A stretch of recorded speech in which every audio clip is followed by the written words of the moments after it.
The Buffalo Bills' first preseason game is in the books. They get a 23-19 victory over the Indianapolis Colts in Orchard Park. I am Josh McCarty from Bills Chat. We're going to talk about everything we learned from preseason game number 1. I want to start with the quarterbacks because I think that was one of the bigger stories coming into today.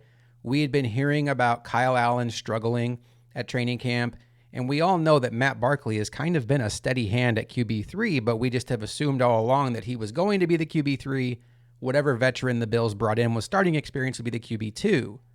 But when you look under the hood of their contracts, Kyle Allen and Matt Barkley are on the books for about the same number, basically different versions of the veteran minimum. So there was a path for Matt Barkley to outplay him, and that certainly took place, at least in game number 1. Matt Barkley went 14 for 15, 172 yards, 2 touchdown passes with a QBR of 158.3. Kyle Allen struggled out there, 8 for 15, 122 yards, and 1 interception with a QBR of 61.2. When you look past the stats, though, because stats do not tell everything, you just saw a level of decisiveness with Matt Barkley that you didn't see with Kyle Allen. Kyle Allen holds on to the ball too long. There was one play that looked like it was going to be disaster. He probably should have just taken the sack. He tried to run around in the pocket, threw it out to, I believe, Latavius Murray in the flat, almost got Murray killed. And then there was a couple other instances where he held onto the ball too long. He was high on a couple throws. In fairness to him, the interception really wasn't his fault. It went off of Shaver's hands. But all in all, the timing, the execution level of the offense was much better with Matt Barkley, at least on this day. When it comes to offensive guard, O'Cyrus Torrence got the start at right guard, and he played all of the first half with the first and the second team. That was notable. Ryan Bates only came in at center. And O'Cyrus Torrence had what I think was a solid day. Now, in fairness, I am recording this seconds after the game ended, so I am going by my first watch of this. By the time Luca and I record Bills Chat Monday morning, I will have gone back and had a second watch where I can really laser in on players like O'Cyrus Torrence. But at least at first watch, it looked like he was doing really well. There was a couple plays I noticed he was a little high, but I think he passed the test at least for the first game out there. And the fact that he was the first option, I think, is at least notable because it had started to feel like in the last week, momentum was gaining toward Ryan Bates getting that right guard job. So I think it's all up in the air, anybody's guess at this point, but at least on this day, it felt like a good move for O'Cyrus Torrence's momentum toward being the starting right guard for the Buffalo Bills. At cornerback, this was a Dane Jackson day. And Dane Jackson had an interception, but that's not the reason why I say that. Dane Jackson had interception off of Anthony Richardson, the Colts rookie quarterback, on the first drive of the game.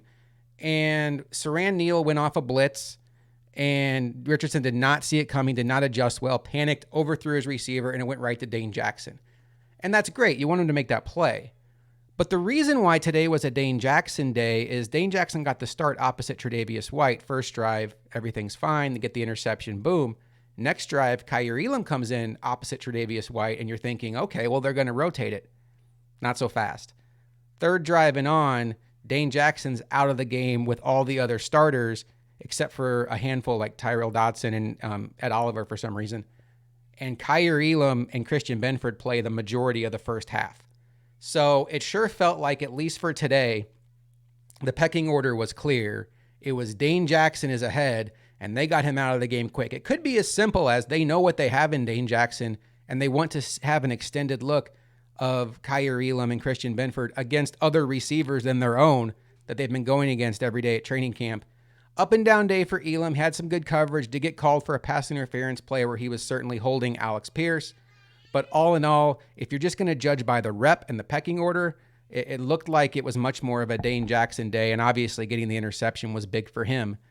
As far as players that didn't play, obviously Von Miller, Tyler Matakevich didn't play. Damian Harris still nursing the leg injury. Daquan Jones was a scratch for this game. And while that is not necessarily anything to worry about, what's notable is Tim Settle got the start in his place. And I think a lot of us were thinking that if Daquan Jones ever missed, Poona Ford would be the next man up in that spot. Well, earlier this week when the Bills released their depth chart, Poona Ford was listed as third-team defensive tackle behind Tim Settle, and we all did the whole dance. You don't have to worry about a depth chart released in August. It is what it is. But now the Bills have kind of doubled down on this by starting Tim Settle over Poona Ford. And Tim Settle, to his credit, had a really nice day. He had 2 plays back-to-back where he had a really good pressure that led to a sack of his own. Then the next play on second down, instant pressure, which flushed the quarterback toward Boogie Basham. Boogie Basham gets a sack. 2 really nice plays in a row by Tim Settle. He played well. But I do wonder now, is he ahead of Poona Ford in that pecking order?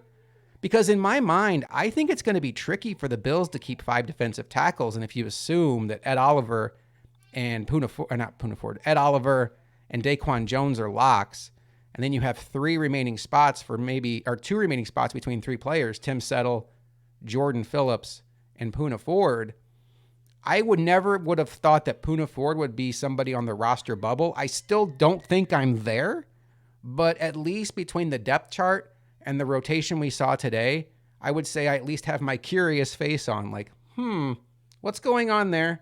But still, again, not much you have to worry about. Tyrell Dodson got to start at middle linebacker. That was obviously expected with Terrell Bernard nursing the hamstring injury. And Tyrell Dodson played a good majority of the first half. Up and down day for him. Another guy I really want to go back and watch on rewatch and focus in to see exactly what he was doing on various plays. I will tell you, when the first team was out there, my eyes were a lot more on the defensive line. Just from the TV copy, that's the best really feel you can get for players. So I do want to go back and rewatch Tyrell Dodson.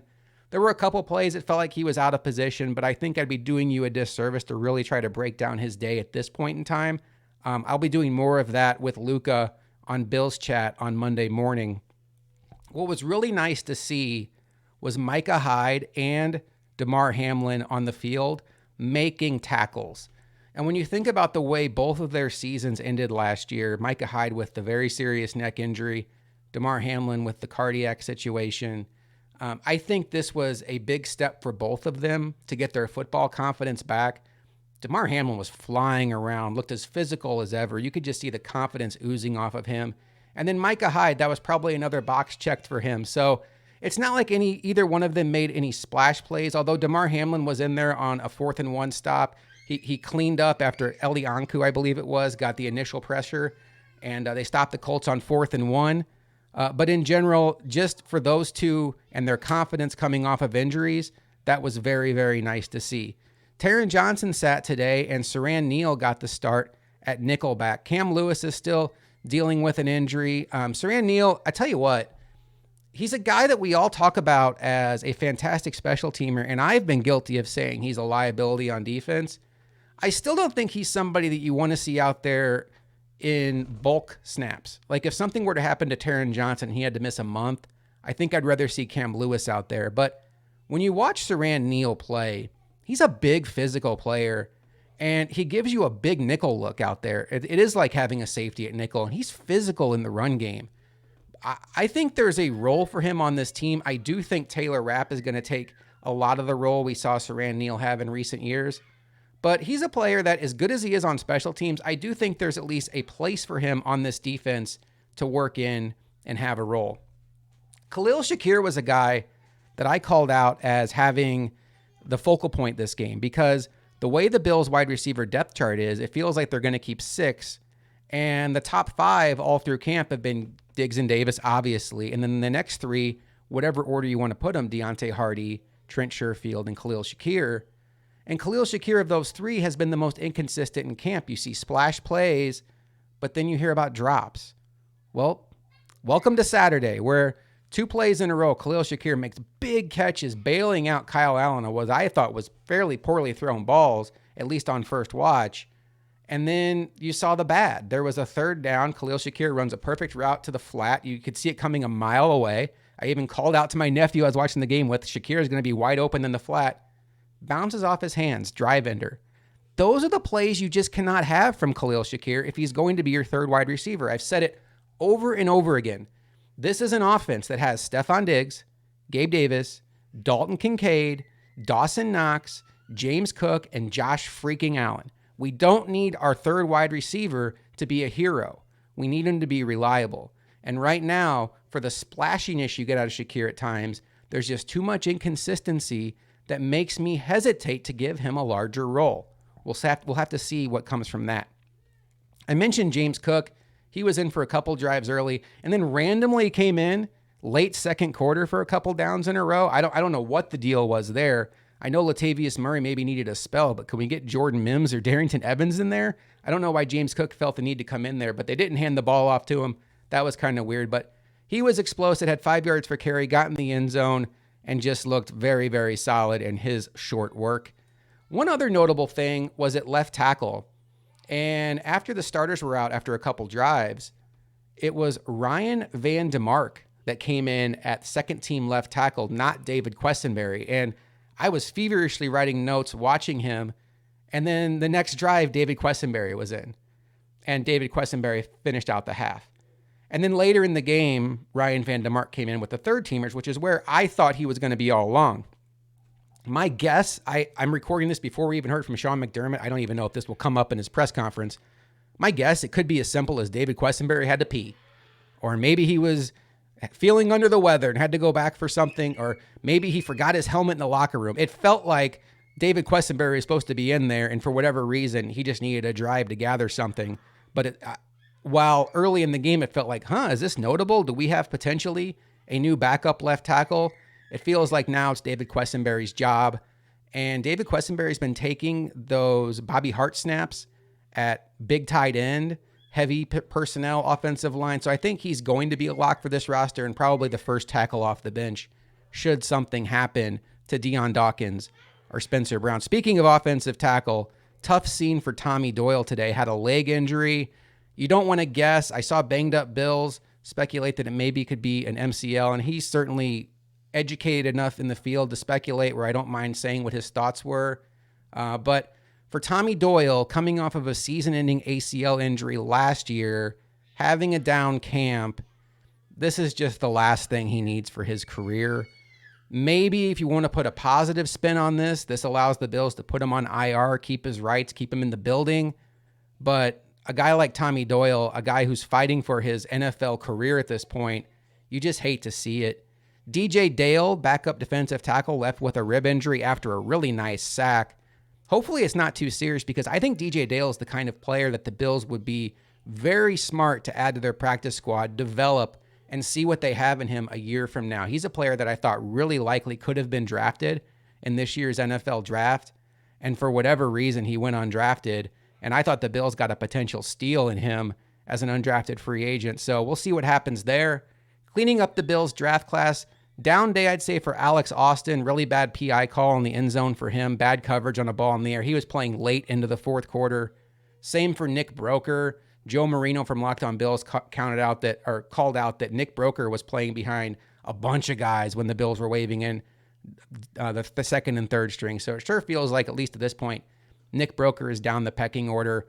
Justin Shorter had a really strange day from the standpoint of he was not on the field much at all in the second half.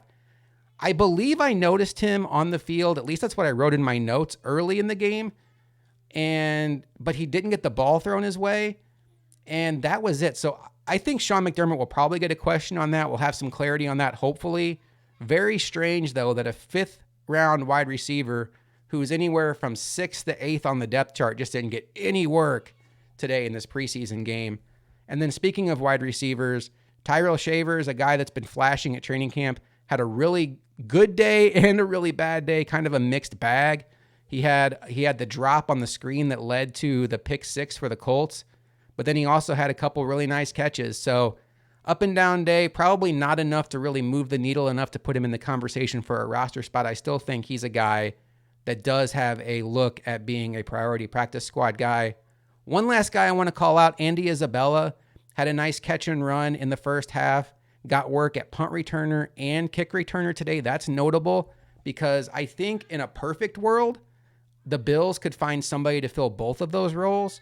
Right now, if I had to guess, I would still say that Deontay Hardy is going to be their kick returner and and Khalil Shakir will be their punt returner. But it is notable that Deontay Hardy got the first opportunity to return punts. So that was kind of backwards from what I was thinking. But all in all, productive day for the Bills. They had a couple of injuries we'll have to keep an eye on with Tommy Doyle and DJ Dale. They didn't lose anybody that you would consider significant. We'll have to see what's going on as the week goes on with Damian Harris and then obviously Taron Johnson and Daquan Jones. If I were to do a game ball and game check, which we don't really do in the preseason game, my game ball would probably go to Matt Barkley. He really came in and the offense started humming. I'd also like it someone like Tim Settle, who got the start and played really well against the banged up Colts offensive line, but he got a sack and a pressure. Those two guys would be in the game ball conversation. And then game check, that Kyle Allen, it is what it is. Like, if for those of you that aren't familiar with Bills Chat, game ball is our MVP. Game check is the player that played so poorly they should hand in their game check. Kyle Allen did nothing to ease the concern of Bills fans and media that have been questioning whether he truly is a QB2. The offense stalled under him every time he was out there. Poor decision-making, very long releases in the pocket, just slow to react. Not a lot there. There was some movement skills there that I don't know a lot of us expected from him. That was something, I suppose.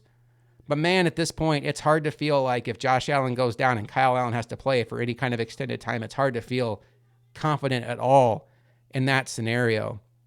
Well, training camp is obviously over, but next up for the Bills is a preseason game against the Pittsburgh Steelers. I would predict that that's the game we see Josh Allen and Stephon Diggs out there. I think that will be the dress rehearsal game. I think we'll see Josh Allen for the better part of a quarter, maybe a quarter and a half, and then he won't even sniff the field the next week against Chicago. But I will be here with Bills Chat, Quick Chat throughout the week. Luca and I will be back on Monday morning with the Bills Chat podcast, breaking this game down much more in depth. We'll have a chance to have gone back and do a rewatch and really do probably more takeaways from what we saw. Luca was at the game today. Interested to see what his perspective was watching in the stands, which players he focused on. But until next time, thank you for hanging out. I am Josh McCarty, and I will see you next time on Quick Chat.